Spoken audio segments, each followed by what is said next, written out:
Buenos días, chicos y chicas. Espero que las vacaciones os hayan tratado súper bien, que lo hayáis pasado muy bien viendo la imaginería barroca a tope y así ya vamos adelantando acontecimientos. Bueno, ya sé que me echáis de menos, o algunos más que otros, o bueno, igual a lo mejor sé que decís, ay, qué bien, la hora de historia del arte la tengo libre. Pues no, ya sabéis que el tiempo sigue corriendo, así que tenemos que seguir avanzando con la asignatura. Que por otro lado, pues intentaré haceros que estos 50 minutos que tenéis de clase online os sean lo más ameno posible, ¿vale? Es decir, recordad siempre que el material lo tenéis en físico, en papel, y recordad también que, bueno, que en el PowerPoint hay más información. Yo estoy aquí simplemente para reforzar algunas cosas e intentar explicarlas. Cualquier duda que tengáis, pues como siempre, ya sabéis, me escribís rápidamente y os respondo. Pero la clave de esto es intentar acercaros un poco más el temario, es decir, no limitaros simplemente a leer lo que es, no. Tenemos el refuerzo visual y tenemos también la explicación, así que nada, vamos allá. Bueno, como ya vimos en el vídeo anterior sobre la pintura del 480, ya estuvimos hablando, es decir, de las obras cúlmenes del Renacimiento, a ver, de modo subjetivo también, ¿no? Es decir, de todas las que hay, pues las que os seleccioné del 480 era Masaccio, la Trinidad, por el uso que hace de la perspectiva y todas las novedades que introduce en el 480. De Botticelli también os dije que cualquiera podía serviros para comentar y tener un análisis más completo. Y nos quedaba por ver de las obras seleccionadas a Miguel Ángel con las bóvedas que hay en la capilla, perdón, con las pinturas que hay en la Capilla Sistina, tanto en la bóveda como en el frontal, que es donde se encuentra el juicio final. Así que estas son las obras de pintura más destacadas de todo el Renacimiento, pero estas dos las encuadramos en el 480, mientras que esta última en el 580. Ahora bien, es decir, estas no son esta no es la única obra que vamos a ver del Renacimiento, pero sí que un poco recoge todas las ideas que vamos a ir viendo en el Alto Renacimiento y en el manierismo. Por eso la he seleccionado, pero tenemos también otros autores. Primero de todo, cabe decir que ya sabéis que a partir del Renacimiento, como se empieza a revalorizar tanto la figura del artista, incluso van surgiendo varias escuelas alrededor de distintos autores y de personalidades concretas. De esta manera, durante el Alto Renacimiento, durante el 580, en cuanto a pintura, van a aparecer dos escuelas. Por un lado, la romana y florentina, es decir, las que siguen atraídos por el núcleo de Florencia como eje artístico, y también atraídos por Roma, especialmente por la construcción de la cúpula, perdón, especialmente por la construcción de la Basílica de San Pedro en el Vaticano. Por un lado, estos siguen siendo focos de atracción de artistas. Pero también va a aparecer la escuela veneciana, de la que hablaremos en el siguiente vídeo. Así que cabe decir que la escuela veneciana se va a caracterizar mucho más por el color, mientras que la romana y florentina algo más por el dibujo. En este vídeo nos vamos a centrar en la escuela romana y florentina, donde vamos a destacar estas obras principalmente y con tres autores fundamentales: la Trinidad, que son Da Vinci, Rafael Sancho y Miguel Ángel Buonarroti, lo hemos ido viendo, le hemos ido siguiendo la pista tanto en arquitectura como en escultura, y no podía ser menos en pintura. Se conoce como la Trinidad del Cinquecento y no es para menos. De sus obras cúlmenes, de cualquiera de estas que podéis comentar, van a estar de Da Vinci, de Leonardo da Vinci, tenemos La Virgen de las Rocas, ¿vale? Como no aparece el nombre, ya os digo yo el título: La Virgen de las Rocas, la Gioconda, y luego también la famosa y archiconocida Última Cena de Da Vinci, tan enigmática y tan caracterizada tanto por el cine como por la literatura. Es decir, seguro que esta obra la habéis visto ya, al igual que la Gioconda. Son obras bastante enigmáticas.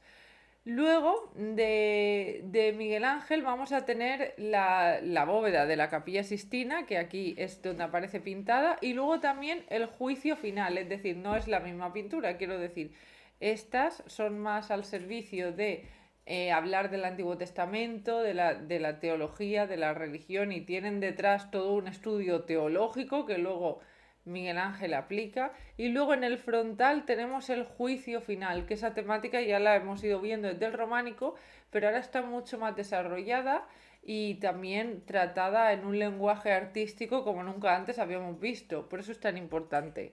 Y luego también de Rafael hemos destacado la Academia, que es una obra bastante conocida y seguramente la habréis visto en algún libro de texto o ahora que estáis viendo filosofía o en la asignatura os va a ser fundamental para conocer esta obra. Es también, aquí Rafael intenta como unir la sabiduría clásica con la teología, es decir, hacer algo que en un primer momento estuvo enfrentado, pues lo intentan buscar un hilo conductor que una a los antiguos con la verdad revelada por el cristianismo y por la teología.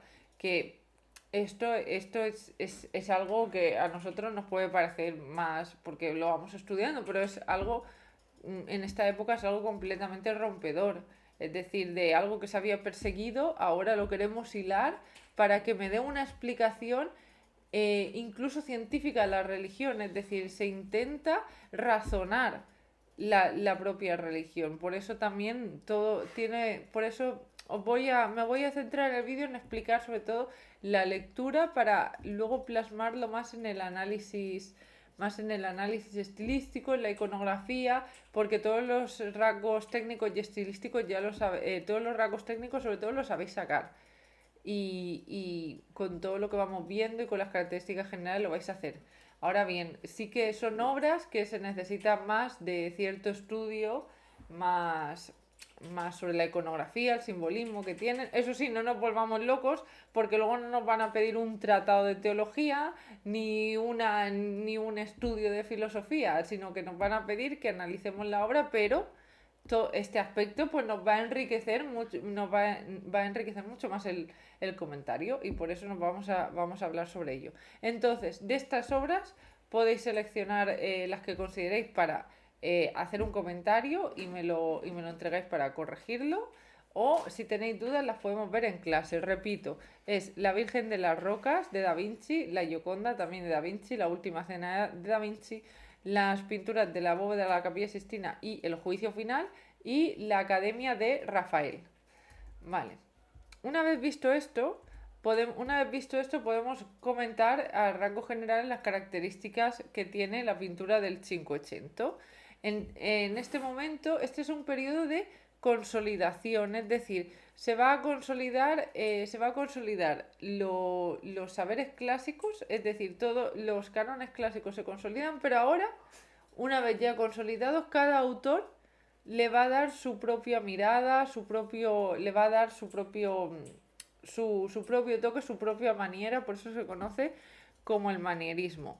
En este momento van a consolidar sobre todo la técnica al óleo, que ya veíamos viendo desde los primitivos flamencos. Se dan cuenta que es una técnica revolucionaria por todo lo que les permite a nivel de color, a nivel de pintura y además también todo lo que permite el tiempo que ofrece para poder plasmar detalles, que es lo que ya estuvimos viendo.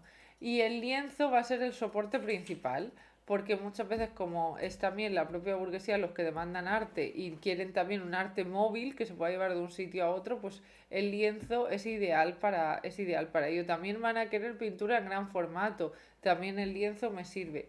Aunque algunas pinturas hemos visto que parte de estas pinturas están al fresco y ahora vamos a ver cómo se hace en este caso. Por, e- por, por lo que os estaba diciendo, hemos visto que algunas obras son al fresco, se mantiene el fresco, pero intentan dar como una parte, o sea, tiene una parte más de estudio. Es decir, vamos a ver en la última cena que lo que hace Da Vinci es intentar aplicar la técnica al fresco de una manera que antes no se había visto. De esta manera lo que hace es lo que hace es que se ha ido deteriorando. Es decir, algunas veces ha salido mal, y va mal entre comillas porque se ha ido deteriorando más, y otras veces ha salido bien, como en el caso de la Capilla Sixtina de Miguel Ángel, que ahora veremos por qué, conforme lleguemos a esa obra. El muro también para la pintura a gran formato sigue siendo un soporte esencial. Autores que vamos a encontrar, sobre todo va a ser lo que he dicho ya, la Trinidad, estos tres autores fundamentales que nos vamos a encontrar siempre, que ahora en la siguiente diapositiva hablaremos un poquito de cada uno de ellos para que tengáis algunos datos biográficos, sobre todo para que podáis desgranar en el comentario, porque son individuos bastante importantes, y luego a la hora del comentario pues os van a pedir algunos datos biográficos, como es lógico dada la importancia de estos tres grandes artistas para toda la historia del arte. En este caso, en cuanto a las características técnicas, sobre todo, se va a desarrollar algo más el claroscuro, es decir, ya no vamos a encontrar tanto esa luz incipiente, esa luz que lo que hace es enmarcar bien a los personajes, sino que ya se va a ir evolucionando hacia una tendencia que lo que haga sea más que sean los personajes los que se subordinen a la luz. Luego veremos algunos ejemplos y esto se consolidará finalmente en el barroco, con el tenebrismo. Esto será ya la máxima expresión de este trabajo del claroscuro. Se introduce también, sobre todo por Leonardo da Vinci, la técnica del esfumato y la perspectiva aérea. Lo llamamos así porque aplica una técnica que hace simular como que está ahí la atmósfera, es decir, como intenta simular como este aire atmosférico, que hace ver de esta manera, aumenta la sensación de perspectiva, la sensación de lejanía, y da bastante naturalismo, porque parece casi como el aire atmosférico interpuesto entre la figura y el paisaje que tiene en el fondo. Esto lo vamos a ver en las obras, sobre todo de Leonardo da Vinci. Luego también ya no se opta tanto por la perspectiva lineal, esta perspectiva en la que hay un único punto de fuga o todo parece converger hacia el punto de fuga, sino que ahora van a aparecer también distintos puntos de fuga, no uno solo, o a veces el punto de fuga no va a estar concluido en el cuadro, es decir, que vamos a ver que la perspectiva avanza hacia un sitio, pero no vemos exactamente hacia dónde, que vamos a verlo en algunas obras. O incluso a veces parece que el punto de fuga esté hacia nosotros, es decir, con personajes que gesticulan hacia nosotros, es decir, que se abren hacia el espectador. Entonces se cuestiona esta perspectiva lineal y se abren distintos puntos de fuga. Por otro lado, también los autores ya pugnan entre algunos que le dan más importancia al dibujo para marcar las formas y otros que van directamente a la pintura, que será la tendencia que se consolide sobre todo en el barroco, ir hacia la pintura y que no haya muchas líneas sino cada vez más pintura. Entonces, aquí en la escuela florentina y romana, que es la que nos vamos a centrar más, aún va a ser perceptible el dibujo, va a estar aún muy presente el dibujo, pero luego en el siguiente, cuando veamos la escuela veneciana, vamos a ver que ese dibujo se va a ir perdiendo y que va a destacar ya sobre todo la pintura. Después también soluciones manieristas, quiere decir que cada autor le va a dar su propio toque, pero sin embargo de unos a otros se van a influir, como vamos a ver también en las obras, aunque cada uno intenta darle su toque personal para de esta manera dejar su huella y dejar como su propio estilo. Por eso no podemos hablar de unas características únicas para todos, o sea, para todas las mismas, sino que cada uno va dejando su impronta, su huella. La temática no es, pero esto ya no es nuevo, no es ya simplemente la temática religiosa, sino que hay de todo, hay mitología, hay religión, hay retrato por parte de quien encarga la obra que quiere verse reflejado, hay también alegoría. ¿Qué es una alegoría? Pues es la plasmación de un valor, de una idea personificada o sus atributos representados, como la obra que vimos de La verdad revelada por el tiempo, o como me enseñó Alexis, una escultura que os invito a que la busquéis, que se llama El engaño. Eso también es una alegoría, esa temática sería también una alegoría. Y os animo a que la busquéis porque desde luego no va a dejar indiferente a nadie. A mí desde luego no me dejó. Bien, entonces, estas van a ser sobre todo las características generales. Sí que va a destacar que hay cada vez más exaltación al lujo, y esto se va a ver en el tratamiento de ropaje, de los colores, es decir, tiene ahí un punto em, un poco más lujurioso en ese sentido de buscar más, de buscar más dar sensación de riqueza.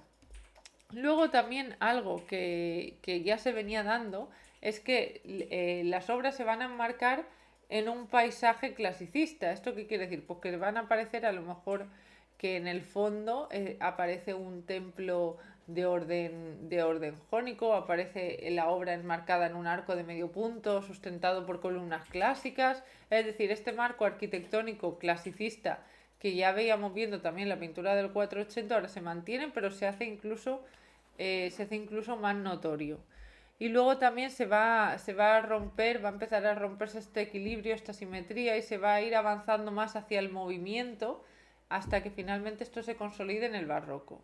¿Vale? Es decir, el 580 es una parte en la que se consolida lo que ya se venía dando, pero como cada uno le intenta dar su propio punto de vista, se va a ir cuestionando lo que ya había, por eso se rompe el equilibrio, se rompe la perspectiva lineal y aparecen distintos puntos de fuga, aparecen distintas maneras de representar la perspectiva, aparece también el esfumato, esta perspectiva aérea, es decir, van a ir apareciendo cosas que van a encaminar más la obra hacia un mayor naturalismo, hacia un mayor dramatismo también con el paso del tiempo, hacia un mayor movimiento. Y al fin y al cabo todo esto al final es cuando se consolidará será en el barroco definitivamente, es decir, se recoge lo clásico, lo que es ethos y se va avanzando paulatinamente hacia el pathos. ¿Cómo? A través de estas técnicas que es lo que ya he ido explicando. Sobre Tiziano, Veronese, Tintoretto hablaremos en el próximo vídeo porque corresponden a la pintura veneciana. Vale, ahora vamos a ir obras por obras. Primero vamos a hablar un poquito de cada autor y luego nos vamos a centrar en las obras, pero intentaré explicarlas, como ya nos hemos centrado más en las características generales, intentaré explicarlas un poquito más brevemente para no extenderme demasiado. Bien, los autores que vamos a destacar van a ser Leonardo da Vinci, va a ser también Rafael y va a ser también Miguel Ángel. Hacemos muy bien refiriéndonos a ellos como la Trinidad. La Trinidad tiene este concepto también religioso y fijaos, o sea, prácticamente para Giorgio Vasari, que es como ya vimos un historiador que nos permite conocer la biografía de estos autores, como ya expliqué en el vídeo anterior, pero fijaos que Giorgio Vasari y la historia del arte en general los ve, o sea, les da este concepto, es decir, que los eleva casi como a dioses, porque ¿quién es la Trinidad? Al fin y al cabo es el Padre, el Hijo y el Espíritu Santo, ¿no? Un concepto teológico, pues ya casi que los eleva a la categoría de Dios en la historia del arte, dándole este nombre. Y también a veces se le conoce como la tríada, porque estos tres autores son fundamentales. No quiere decir por ello que se llevaran bien, porque ya veremos que Rafael y Miguel Ángel tuvieron ahí fuertes rivalidades y ahora cuando expliquemos algunas cosas de su vida lo veremos.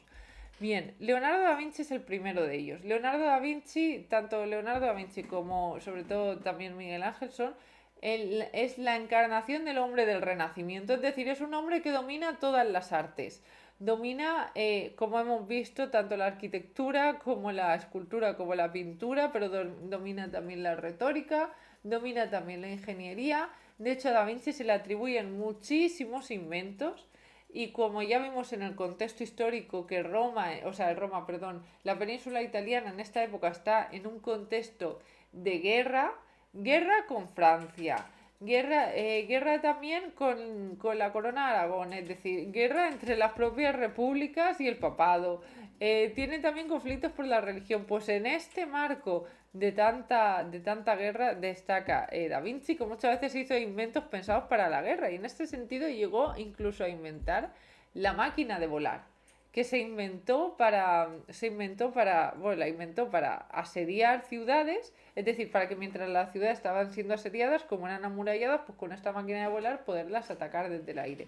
Al final este invento no terminó de cuajar y ya tuvimos que esperar hasta el siglo XX que se desarrollara la aviación moderna. pero este hombre ya incluso inventó esto, incluso también un prototipo de automóvil, es decir, destacó en todas las artes Leonardo da Vinci, aunque nosotros nos vamos a centrar en su faceta como pintor. Leonardo da Vinci también por esto estuvo viviendo en varios sitios, es decir, estuvo al servicio de la familia Sforza. Ahí es donde se dice que incluso llegó a conocer a César Borgia y, como anécdota, conociendo a César Borgia le dijo que tenía el rostro de Jesucristo por los ojos del diablo. Y se dice que a partir de ahí la imagen que tenemos de Jesucristo en los cuadros es realmente la de César Borgia. Si buscáis en Google rápidamente César Borgia vais a ver que se parece mucho a cualquier pintura de Jesucristo que pueda tener vuestra abuela o mi abuela, que también lo tiene, en su casa. Y se dice que viene por esta afirmación que hizo Leonardo da Vinci. Como curiosidad, lo dejo ahí. Pero por si tenéis curiosidad, lo podéis buscar. En cualquier caso, Leonardo da Vinci destacó en todas estas artes. Estuvo, fijaos si lo importante que vivió fue, es decir, la familia Sforza de Milán fue mecenas de Da Vinci. El papado también. Pero claro, cuando Francia, Francisco I, el rey Francisco I, tomó el milanesado, tomó Milán, quedó también tan prendado por la obra de Leonardo da Vinci que luego incluso lo acogió en su corte. Y Leonardo da Vinci ya morirá en la corte de Francisco I en Francia. Es decir, que él tuvo una trayectoria muy amplia y tuvo una obra muy fructífera. Después tenemos a Rafael Sancho, que Rafael se le considera también como el pintor de Madonas, es decir, pinta también con mucha dulzura, sabe captar muy bien la belleza femenina, también la realidad, no tanto esta idealización, sino también un poco más la realidad. Entonces es muy conocido también por eso. No obstante, por lo que más se conoce a Rafael es por las obras que realiza en el Vaticano. En la sala de la asignatura, es decir, la sala de la firma, donde firmaba el Papa, es donde realiza esta pintura. Realiza esta pintura que es la de la Academia, en contraposición con la religión revelada, que lo veremos después cuando estudiemos la obra. No obstante, Rafael murió muy joven, murió con 37 años. Entonces, muchas de esas obras en las que incluyo esta, quedaron sin acabar. Y no lo acabó, y la obra no la acabó él, sino que la acabó su propio taller. Además, también por la fuerte rivalidad que tuvo con Miguel Ángel, su obra pasó a quedar en un segundo plano y se ensalzó mucho la obra de Miguel Ángel, porque claro, murió Rafael, Miguel Ángel fue el que quedó vivo, fue el que continuó defendiendo su propia obra. Y cada vez pues se fue no olvidando, pero sí dándole menos importancia a la obra de Rafael hasta que a través del estudio de la historia del arte, de la historia en general, se vuelve a revalorizar la obra de Rafael, pero ya más adelante, sobre todo en el siglo XVIII y XIX. Más también en la época pues en la época del pasado del neoclasicismo, de intentar volver otra vez al pasado. Entonces es cuando se empieza a recuperar otra vez la obra de Rafael y se empieza a estudiar de verdad en esta época. Pero claro, en su época, al morir tan joven, pues su obra quedó eclipsada por la de Miguel Ángel, que es la que conocemos hoy en día mejor. Y por último, Miguel Ángel, que ya hemos hablado de él en clase, cuando hemos hablado de la escultura, de la arquitectura, entonces por no repetirme más, simplemente pues repetir ideas que fue muy fructífero también en todas las artes. Y luego en cuanto a pintura, ¿por qué destaca también en pintura? Pues a ver, Miguel Ángel nació en Urbino y su padre incluso era pintor personal del conde de Urbino, y se dice que Miguel Ángel pues también empezó a pintar en esa época, pero sobre todo se conoce a... No, perdón, esto que os he dicho ahora, vamos a hacer un delete, porque esto, lo que os acabo de decir, porque mientras lo decía, digo, estoy metiendo la gamba seguro. Exacto, el que fue retratista personal del duque de Urbino fue el padre de Rafael, no de Miguel Ángel, borramos. De Miguel Ángel lo que quería destacar es simplemente pues esa obra tan fructífera que tuvo. Y me he equivocado porque también quería hacer referencia a la adolescencia de Miguel Ángel para deciros esto, que Miguel Ángel en cuanto a pintura, él destacó mucho en pintura y cuando comunicó en casa que quería dedicarse a la vía del arte, pues a su padre no le hizo mucha gracia. Y le pasó lo mismo que la misma situación a la que os estáis enfrentando ahora vosotros. Igual a alguno de vosotros le pasa que quiere dedicarse, quiere estudiar algo que le apasiona, pero que le han dicho, uy, eso no tiene muchas salidas, eso mejor estudiar otra cosa. No, siempre dedicaos a lo que os guste, porque os puede pasar como a Miguel Ángel, que su padre no aprobaba esto porque no pensaba que era algo que le fuera a dar muchas salidas, pero finalmente, como se dedicó a lo que le apasionaba, fijaos que su obra ha llegado hasta hoy en día. Por eso siempre, a lo mejor que os podéis dedicar, y yo he querido rescatar esta vivencia de Miguel Ángel para recordaros que siempre lo mejor a lo que os podéis dedicar es aquello que se os da bien, porque al final las salidas son las que cada uno se busca, y si alguien destaca en algo, pues eso lo va a hacer bien. Además de eso, además de destacar eso, sí que es cierto que ahí fue cuando Miguel Ángel empezó su camino por la pintura, pero bueno, también en escultura ya vimos pues que él consideraba pues que lo que él hacía era extraer la obra del bloque de mármol, que ya lo vimos. Pues en pintura él también consideraba algo parecido.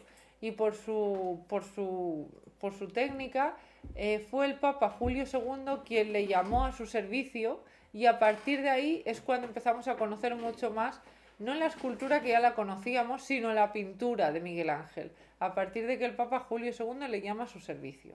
Bien, habiendo hablado de todos estos autores, ya podemos ir obra por obra, ¿vale? Vamos a comentar algunas cosas.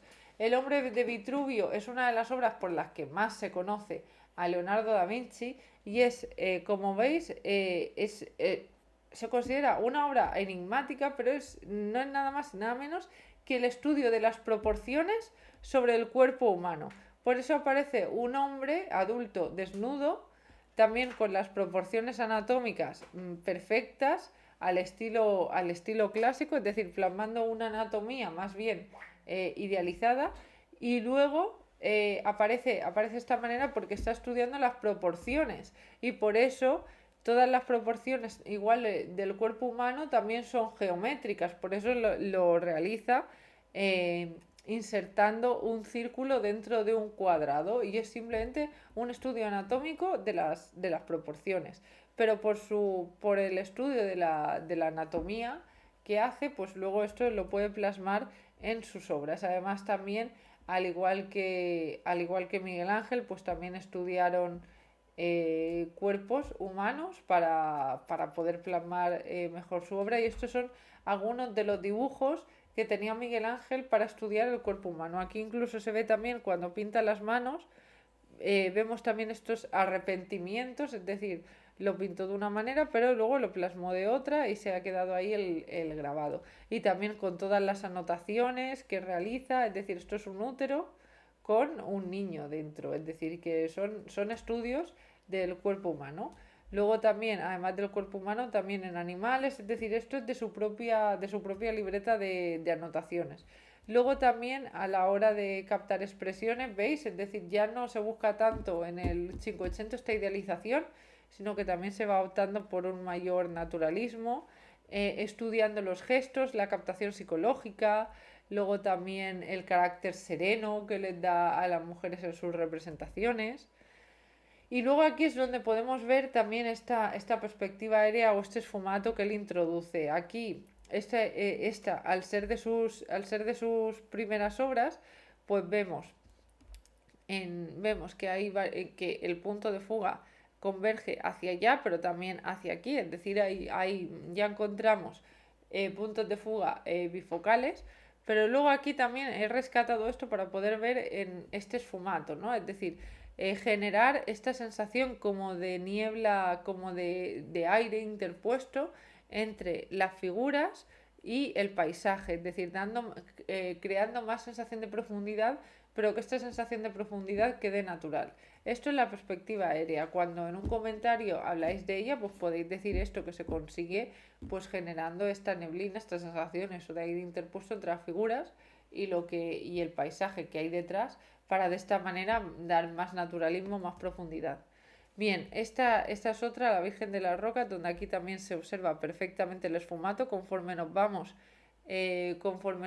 yendo hacia el fondo se observa más y luego en los contornos, en el rostro sí que se ve muy bien la línea, pero luego conforme nos alejamos vemos que los contornos se van difuminando. Eso también es lo que se conoce como esfumato. Y luego la famosa Gioconda, la Mona Lisa que está en el Louvre, que no es una pintura para nada de gran formato. Mucha gente cuando va pues se queda un poco decepcionada, entre comillas, por el tamaño que tiene. Más bien se le ha dado por un aire enigmático, pero este aire enigmático de está sonriendo, no está sonriendo, pues se debe al esfumato, porque con el esfumato lo que hace es como se van difuminando los contornos, no queda claro si está sonriendo, si está seria, porque los contornos los difumina. Empieza a parecer mucho más potente este claro oscuro, es decir, donde ya empieza un poco la figura a subordinarse un poco más a la luz, es decir, hay mucho contraste de luces y sombras, dándole a la vez más volumen a la figura, pero a la vez, pues claro, pues en expresión, pues se va perdiendo un poco eso y entonces mucha gente no sabe, mucha gente le ha dado este carácter enigmático por eso y se ha especulado mucho, pero lo trascendental de esta obra es sobre todo admirar cómo consigue la técnica del esfumato y la lejanía en el paisaje, la sensación de profundidad, aplicar ya varios puntos de fuga, un paisaje mucho más natural, una perspectiva mucho más natural y más profunda. Bien, esto es en el formato en el que está dispuesto. Y luego esto, pues algunas cosas más que os recomiendo leer, porque si no se nos va a hacer un poco eterno. Simplemente pues yo quiero resaltar algunos aspectos que o no están señalados aquí o que igual nos cuesta un poquito más de entender. Vale, en este caso esto es un escrito de Gombrich, es decir, es un análisis de la obra que podéis leer. Y luego cómo se ha conseguido la perspectiva, cómo ha conseguido el autor la perspectiva aérea. Y luego la captación psicológica y lo que ya hemos dicho, cómo difuminando los contornos, pues va y aplicando este claro oscuro va generando esta sensación de no saber si sonríe, si está seria, si no. Bien, y luego vamos con la última cena. La última cena actualmente está en el convento de Santa María de la Gracia de Milán. ¿Se puede visitar? Sí, se puede visitar, pero no es fácil visitar. Si queréis ir a verla ya podéis estar reservando porque no es fácil de visitar. Debido a la técnica que utiliza, es decir, lo que intentó Da Vinci es una técnica experimental. Es decir, él intenta aplicar la técnica al óleo sobre un fresco, porque quería hacer una pintura mural de gran formato, pero a la vez que tuvieran los vivos colores que te da la técnica al óleo, pero no sale bien porque al aplicar esta capa de aceite sobre el fresco, pues al final la pintura se va deteriorando y claro, y entonces esta pintura es víctima de muchas y muchas y muchas restauraciones. Y a su vez también, pues lo mismo, la perspectiva aérea del esfumato pues también le da ese toque enigmático y más cosas que ahora vamos a ver. En cualquier caso, la técnica es importante que lo comentéis, que es una técnica al óleo pero sobre un fresco, con lo cual no sale bien y siempre y pues requiere de muchas restauraciones. La pintura se deteriora con facilidad. Es por esto que si queréis ir a verla no es fácil, hay que reservar previamente para poder verla porque no es fácil.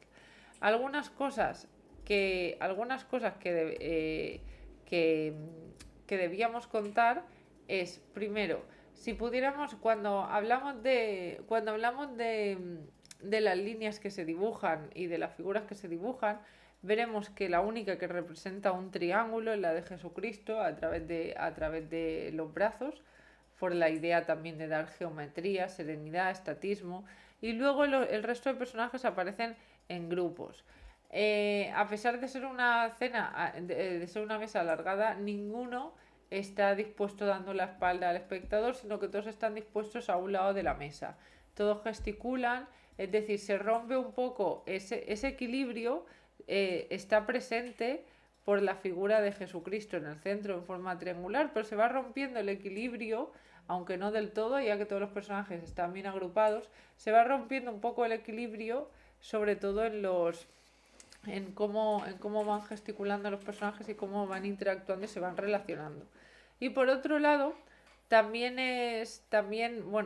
cabe destacar que todo tiene formas geométricas. El único triángulo que he dicho, porque me he ido por otro lado y no lo he comentado, el único triángulo es Jesucristo, pero luego todo lo demás son formas cuadradas, incluso en la manera de estar agrupados. Ahora bien, también otra cosa, también el punto de fuga se va viendo por cómo nos guían los maderos, cómo nos guían también las paredes, y luego, pero tiene este punto de fuga dentro de la habitación, pero luego en el paisaje ya hay más puntos de fuga y también aparece la perspectiva aérea. Entonces hay una mezcla de perspectivas entre la lineal con un punto de fuga y detrás esta perspectiva aérea. Ahora bien, también algo importante es la luz. La luz también nos habla de que quizá haya algo más allá que no vemos. ¿Por qué? Porque la luz de la estancia se supone que viene por las ventanas, con lo cual las figuras deberían estar a contraluz. Entonces, ¿por qué se iluminan también los rostros? Es decir, si os fijáis aquí hay como una pequeña aureola alrededor de Jesucristo. Parece que las ventanas de atrás estén simplemente para iluminar este carácter sagrado de Jesucristo, pero realmente la luz, ¿de dónde viene? Porque todos los personajes tienen sus rostros perfectamente iluminados, pero la luz viene de atrás, con lo cual quizá haya otro punto de fuego que se abre más hacia nosotros, hacia el espectador. Quizá haya un plano más que se abre hacia el espectador, que es el que da luz a las figuras. En este caso es la luz la que se está subordinando a las figuras y no al revés. Es decir, es una concepción también un poco más clásica, pero a la vez también es rompedora porque ese foco de luz no se puede discernir bien de dónde viene. Esto es lo que os estaba comentando, esta luz artificial, cómo se ha conseguido, que aquí lo podéis leer. Como ya esta obra ha sufrido tantas restauraciones, una copia que se guarda es esta. Esta se encuentra en el Museo Da Vinci, que esta sí que es más fácil y más accesible para visitarla que la propia Última Cena. Alguna otra obra de Da Vinci de carácter mitológico es esta de Leda, que la tenéis aquí. Y luego, con esto también la conclusión que podemos sacar es que Da Vinci lo que hace es consolida el clasicismo, pero le va dando naturalismo. Ejemplo, naturalismo le va dando por cómo gesticula, cómo se van relacionando, pero clasicismo por este equilibrio que tiene también aquí Jesucristo, aunque este se va rompiendo, pero aún hay cierto equilibrio, también esos rostros también más serenos, más clasicistas, pero luego también le va dando naturalismo con lo que hemos dicho. Hay también un estudio de las expresiones, de los gestos a través de las manos, de los cuerpos, es decir, y sobre todo la Gioconda, que es perfectamente naturalista. Entonces, la conclusión de cualquier comentario de Da Vinci puede concluir con que cuando habléis del análisis estilístico, pues debéis comentar qué aspectos del clasicismo mantiene, como hemos visto, y qué aspectos de naturalismo introduce, como acabo de hacer con estas obras. Básicamente esa es la conclusión a la que debemos llegar con las obras de Da Vinci. Ahora ya vamos con Rafael, a quien llamaban Il Divo o el Divino. ¿Por qué? Pues por esta manera tan grácil de plasmar la belleza. En Rafael sí que destaca mucho más el clasicismo que en cualquiera de los otros tres, porque él intentará mantenerse un poco más dentro de los cánones clásicos y más tratando de buscar la belleza. Además, también su obra tampoco vemos una evolución tan pasmosa como vamos a ver la de Miguel Ángel, básicamente porque él murió con 37 años, entonces su obra se detiene ahí. Además, muchas de sus obras son inacabadas, etcétera. Entonces, esto hace que pues no tenga esa evolución tan y tan notoria. Bien, sobre Rafael, lo que vamos a ver va a ser que sí que este equilibrio, esta simetría es donde más se va a mantener. Aquí el punto de fuga también estaría muy claro, es decir, como veis hay un estatismo, estos rostros serenos, esta posición que aunque estén gesticulando parece como que estén casi posando. todo este clasicismo, esta geometría, estos marcos arquitectónicos clasicistas, como esto que nos recordaría el templete San Pietro in Montorio, es decir, todo esto corresponde mucho al clásico. A Rafael se le conoció también como el pintor de Madonas por todas estas Madonas, estas señoras que él pinta con esta gracia angelical casi, por lo que se ganó el título de Il Divo o el Divino, tratando de plasmar la belleza femenina, la dulzura, la candidez en sus obras. Pero que esto es lo que hemos comentado y por no alargarme mucho más. También fue un gran retratista, como os he dicho antes, su padre era pintor personal el conde de Urbino y Rafael también empezó pintando de esta manera y con lo cual fue también un gran retratista y fue también muy alabado por ello. Bien, pero por no ahondar más y no alargarnos mucho más, vamos a destacar su obra, su obra cumbre. En esta, esta obra esta obra es la obra de la academia, que es esta de aquí, que forma parte de una de las estancias del Vaticano, que es la sala de la asignatura, la sala donde el Papa acudía a firmar y cuando firmaba debía hacerlo haciendo toda una reflexión previa y siempre en favor de la santidad. Pues Rafael lo que hace en sus obras es tratar de equilibrar, es tratar sobre todo lo que hace el trasfondo, el porqué de esta obra, es tratar de unir los saberes clásicos con la teología. Es decir, la teología, el cristianismo, las religiones monoteístas que habían perseguido los saberes clásicos por paganos, pues él intenta buscar un punto de unión entre ambos, que al fin y al cabo es lo que se busca en el Renacimiento, pues él lo va a hacer sobre todo con estas pinturas. Esta obra destaca porque está en contraposición, bueno, estas son las obras que forman parte de la estancia y está en contraposición por la religión revelada. Entonces, vamos a ver que con esto lo que hace es intentar unir estas dos cosas, de lo clásico a lo que nos dice la religión. Ahora bien, vamos a analizarlo a partir de aquí. La Academia o la Escuela de Atenas, esta obra es fundamental. Fundamental tanto por su carácter técnico como por su carácter enigmático. A la hora de un análisis técnico, pues los datos ya los tenéis. Una vez habláis de la técnica que se aplica, podéis decir que en este caso las líneas y los contornos sí que se aprecian, que dan mayor detalle a las expresiones de los personajes, el volumen de los cuerpos se consigue también gracias a la luz, al uso de la gradación cromática, colocando también colores cálidos en contraposición con otros fríos para atraer más el ojo del espectador, dar más sensación de profundidad, más sensación de volumen. Es decir, todo eso vosotros lo podéis sacar analizando la obra. ¿Yo a qué he venido aquí? Yo he venido aquí a daros algunos detalles que no se conocen bien o que no se pueden conocer fácilmente. Y por eso vamos a ello. Bien, en esta obra, aunque os invito a que vayáis leyendo lo que os he dejado por aquí, sí que es cierto que yo lo que voy a hacer es intentar un poco daros las claves. No sé exactamente si voy a hablaros de algo que está en la diapositiva X o en la diapositiva Y, sino que os voy a dar ideas generales para que vayamos viendo bien. Toda la obra, como veis, es decir, aquí lo que se hace es, tiene un fuerte anacronismo, porque lo que hace es Rafael, que también se autorretrata, ahora en otra diapositiva vais a ver mejor el detalle, Rafael, que también se autorretrata, aparece con personajes de los filósofos clásicos. Incluso aparecen Platón y Aristóteles conversando como si fueran contemporáneos y no lo son. Es decir, aparecen autores filósofos que no vivieron ni tan siquiera en los mismos años, pero ahí aparecen todos juntos. Por tanto, tiene un fuerte anacronismo, porque lo que intenta es sobre todo plasmar esta idea de verdad. Bien, pues como veis, todo el conjunto se enmarca en un marco arquitectónico clasicista, otra de las características del Cinquecento.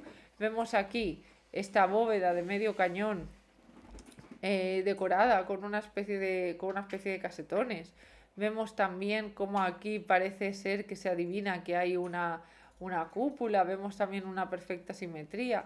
Pues todo este marco arquitectónico clasicista está flanqueado por dos esculturas, la de Apolo por un lado y la de Palas Atenea por otro, es decir, dos dioses clásicos. ¿De qué? Del amor, de la guerra, de la belleza, de la belleza en parte por Apolo, pero también sobre todo de la sabiduría. Es decir, intenta unir ideas de verdad, belleza y bien en esta obra. Y las intenta unir para justificar también la religión cristiana. Y ahora vamos a ver por qué.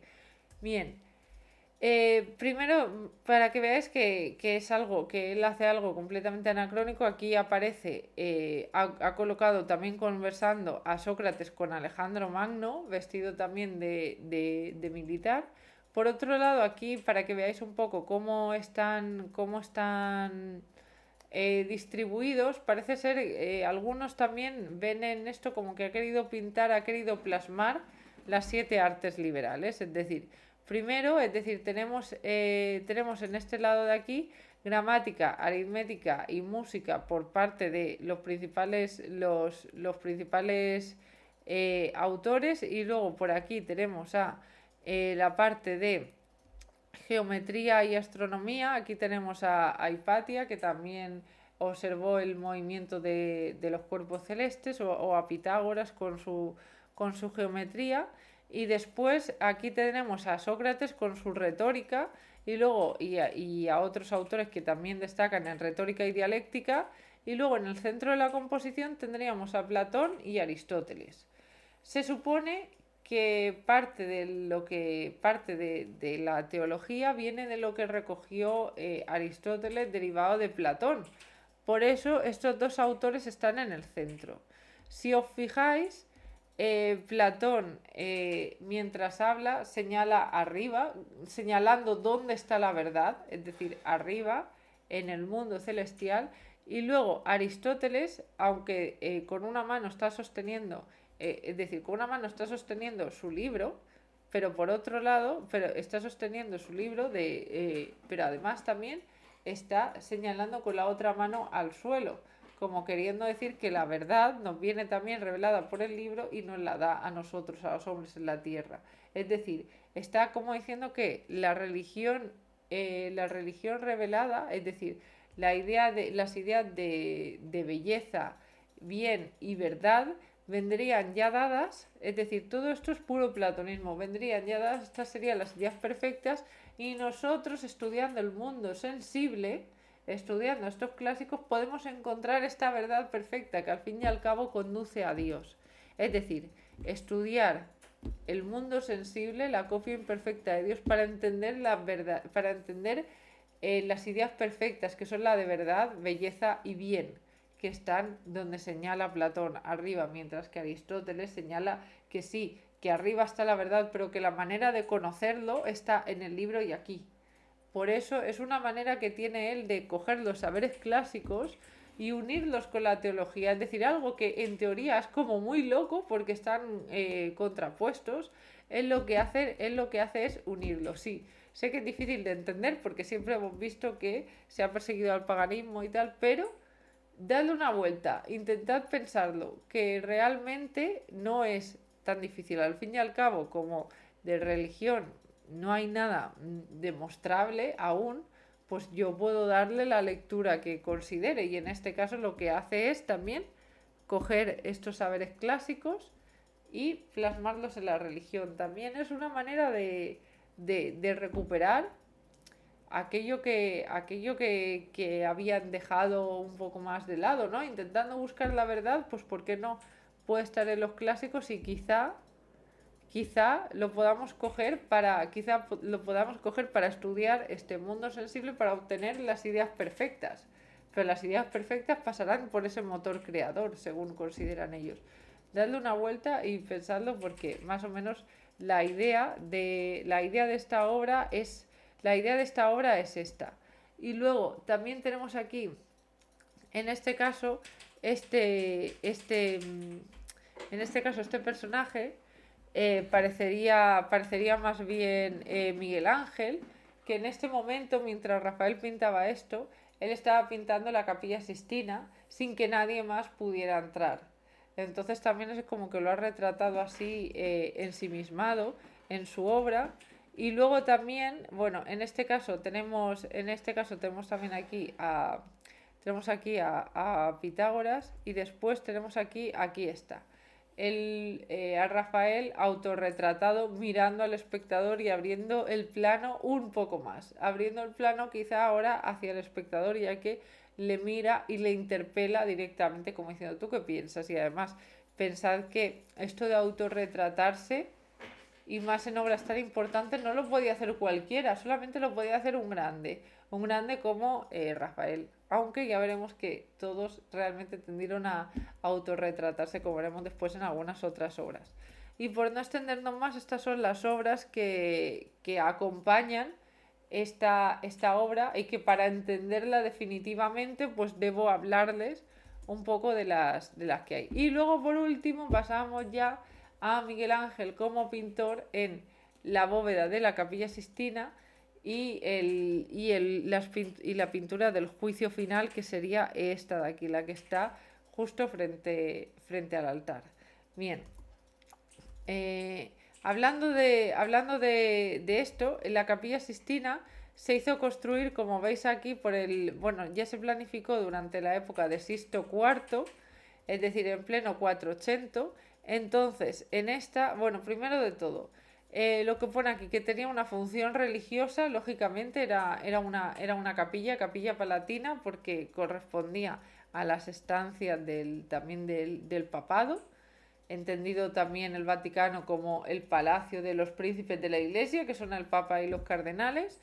Entonces también como capilla palatina, pero también defensiva. ¿Por qué? Porque tenía un puesto avanzado con respecto al resto de estancias del Papa, con lo cual también podía servir a modo de defensa para los príncipes de la Iglesia en caso de ataque. Bien, la Capilla Sixtina, al ser encargada por Sixto IV en el 480, pues originalmente no era así. Es decir, aquí arriba lo que había, lo pone por aquí. Aquí arriba lo que teníamos estaba decorado con la representación de la bóveda celeste, es decir, pintado de azul con estrellas, y luego por aquí, esto sí que se conservaba, teníamos pinturas de los grandes autores del 480, como por ejemplo Botticelli. Aquí tenemos también obras de Botticelli y también tenemos obras de Rosselli, es decir, de grandes autores del 480 estarían sus obras pintadas aquí.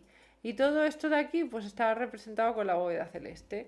Bien, la capilla tiene esta planta rectangular y está compuesta por una bóveda de cañón, pero como truncada, porque no genera la media circunferencia completa, sino que está como achatada, un poco más truncada. Por eso la conocemos así, la bóveda. Y luego también en los laterales tienen una especie de naves laterales, pero que no son tal, sino que son simplemente el espacio que ocupan las ventanas y este espacio de aquí, que está pensado para conducir la luz. Todos estos lunetos están pensados también, los lunetos, que es esto, y todo esto de aquí, estas zonas triangulares que están dispuestos para conducir la luz, para que ilumine mejor la estancia. Bien, pues de la decoración primera que teníamos, que son aquí grandes autores del 480 pintando sus obras con temática del Antiguo y el Nuevo Testamento, y la bóveda celeste, pues Julio II manda hacer una serie de frescos en esta zona, en la Capilla Sixtina. Entonces, ¿a quién se lo encarga? A Miguel Ángel. Y además, como en esta época Miguel Ángel tenía fuertes rivalidades con Rafael y otros autores, pues sugirieron que por qué no hacer la pintura al fresco, pensando que esto haría que a Miguel Ángel le fuera mal y que finalmente las pinturas no quedasen bien, pero no pasó esto, no pasó como en la última cena, sino que lo consiguió y realmente ha perdurado la pintura en el tiempo y una técnica muy, muy bien conseguida. Bien, Miguel Ángel iba a trabajar aquí él solo, es decir, no, él no contaba con ayudantes, pero sí con una serie de teólogos que debían supervisar que lo que ahí estaba poniendo, porque es una temática religiosa, fuese correcto y no fuese una blasfemia. Esto, pues claro, él tenía un carácter temperamental muy fuerte y a veces hacía que se enfadase o tal, y ahí fue cuando el Papa dijo algo así como, es blasfemo, sí, pero le perdonamos porque tiene un talante divino, es decir, porque tiene un don divino a la hora de pintar. Entonces, en este momento es cuando pinta la Capilla Sistina. En un primer momento se tenía pensado, bueno, algunos estudios anatómicos previos que hizo Miguel Ángel, que ya sabéis también que estudiaba cuerpos humanos tal cual. Bueno, primero habían pensado en colocar en estos 12 espacios que veis aquí a los 12 apóstoles, pero lo que decidieron hacer finalmente es colocar escenas del Antiguo Testamento rodeadas, que aquí están estas escenas rodeadas por una serie de tanto de profetas como de sibilas anunciando la llegada de Cristo. ¿Vale? Los profetas sabemos lo que es, pero ¿y las sibilas? Bueno, pues si veis, las sibilas son personajes clásicos que lo que hacían era interpretar la voluntad o el designio de los dioses. Y aquí aparecen como cristianizadas, como no anunciando algo pagano, sino anunciando la palabra de Dios y la obra de Dios. En este caso aquí aparecen escenas del Antiguo Testamento y también aparecen rodeados, aparte de profetas y sibilas, antepasados de Cristo, es decir, profetas anteriores a Jesucristo.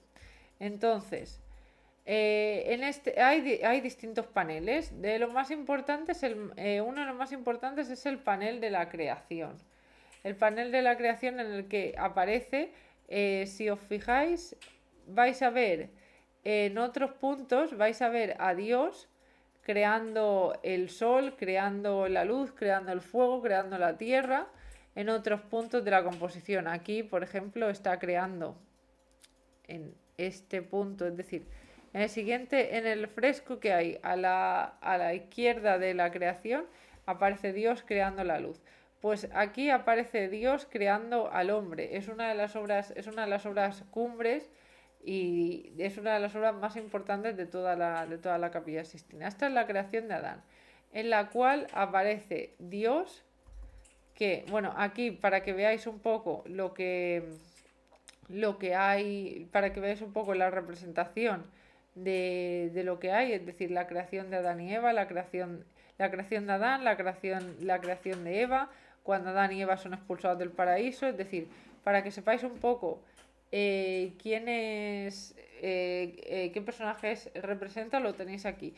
Estos paneles de aquí son los paneles de la creación, es decir, cuando Dios crea luz a través de la oscuridad, cuando crea el sol y las plantas, después cuando crea también todos los elementos de la naturaleza, y después los que están en verde son la creación de Eva y Adán y su pérdida, es decir, por el pecado original en el paraíso. Y luego por último esta es la historia de Noé, y estos son ancestros como Jacob, Abraham, etcétera, Jonás, es decir, profetas anteriores a Jesucristo, para que veáis cómo están dispuestos. Bien, volviendo al panel de la creación, en la creación de Adán es rompedora porque aparece Adán que, aunque parece casi que surge de la tierra, es decir, en lugar de obra de Dios, parece que como que casi que surge de la tierra real. Aquí vemos también que él está participando también de la propia creación, es decir, no es como ahora veremos cuando Dios crea a Eva, sino que parece como que ya está y que se acerca a Dios a otorgarle algo, es decir, parece como que Adán participe también de la creación.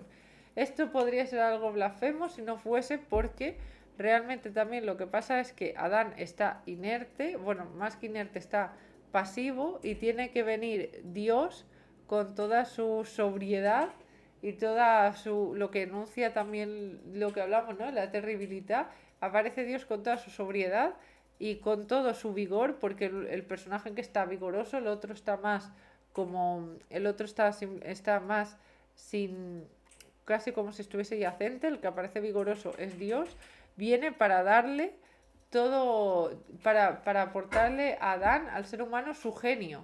Es decir, es como en el mito de Prometeo cuando roba el fuego para dárselo a los humanos, pues esto es, Dios aparece para darle el genio, el intelecto, el libre albedrío al hombre de esta manera. Es decir, por eso Adán también participa de la creación y los equipara. Es decir, no es un punto de vista teocéntrico donde aparece la figura de Dios mucho más grande. No, no, es totalmente antropocéntrico. Dios y Adán se contraponen y aparecen representados así de la misma manera. Además, también algo que se ha visto muchas veces es que este manto, esta maná que envuelve a Dios con sus ángeles, pudiera asimilar el cerebro humano, es decir, el genio, el intelecto, viene dado por Dios. Y un poco otra vez la idea de buscar la idea de verdad, de Dios, de buscar la idea de verdad, de belleza, las ideas supremas en Dios. Es decir, Dios es el que da, el que dota de genio al ser humano, en este caso a Adán. Después, que esto es lo que hemos comentado ya previamente, para que lo podáis leer detenidamente, pero yo he intentado explicarlo. Luego también en esta captación psicológica Dios aparece sobrio, aparece severo, serio, mientras que Adán aparece en una posición un poco más lánguida, más de piedad. Luego en la creación de Adán, en la creación de Eva, aquí sí que no parece que Eva participe de esta creación, sino que aparece como está surgiendo directamente de la costilla de Adán. Y luego esto es para que apreciéis el carácter escultórico, ¿no?, que le da la pintura. Tiene un volumen muy conseguido, con estas extremidades también un poco más lánguidas que hablan del manierismo. Tiene un tratamiento corpóreo muy conseguido y de esta manera da la sensación casi como de que fuese casi el mármol pintado, o también le da un volumen también bastante potente y natural a través del tratamiento anatómico y de los colores. Luego esto habla sobre quiénes son las sibilas y por qué se han representado aquí, que es un poco la idea que ya he dicho antes resumidamente, pero por si queréis darle una vuelta a esto, o si queréis leerlo por tener más curiosidades. Porque ahora sí, bueno, y aquí se ven algunas obras de otros autores, en este caso, otros autores también del 480, que están justo abajo, y luego sí que iríamos por no, bueno, esto sería la expulsión de Adán y Eva del paraíso, es decir, de cuando tomaron el pecado original y son expulsados del paraíso. Y aquí veis este tratamiento anatómico que hace Miguel Ángel con esta musculatura tan detallada, estos cuerpos tan detallados, y luego también estos miembros que cada vez son más largos, avanzando el manierismo, estas extremidades más estilizadas. Bien, y luego sí que quería ir al panel de la creación, del juicio final, que este se encuentra en el frontal. Aquí aparece también otra vez el Señor juzgando con toda su severidad, con esta terribilidad. A un lado aparece la Virgen María, que es un poco la intercesora de las almas, es decir, las personas muchas veces, bueno, había un culto especial también a la Virgen María y lo hay, como que es la madre bondadosa la que intercede por las almas de los pecadores ante Dios, y por eso aparece así como abrumada ante tantas peticiones de la gente que desea ser salvada.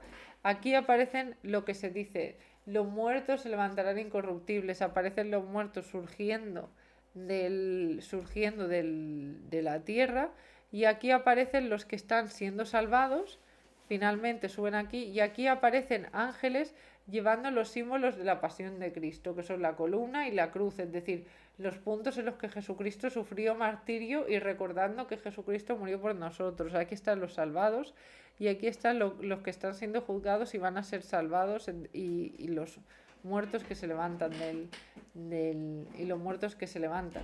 Y luego por otro lado aquí tenemos a los condenados que van al infierno y aquí aparece una figura mitológica que es Caronte. Caronte, el barquero que lleva las almas al inframundo. Solamente que aquí se entiende el inframundo como el infierno, el lugar donde van a expiar sus pecados. Para que lo veáis bueno, aquí aparece también.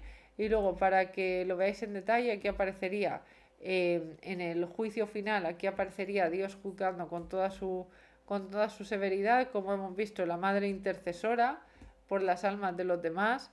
Luego, algunos detalles más, lo que ya hemos comentado, que también destaca sobre todo por la anatomía del cuerpo, también evidencia que es Jesucristo por estas llagas que tiene aquí cuando sufrió el martirio. A pesar de que van vestidos, la anatomía se ve perfectamente.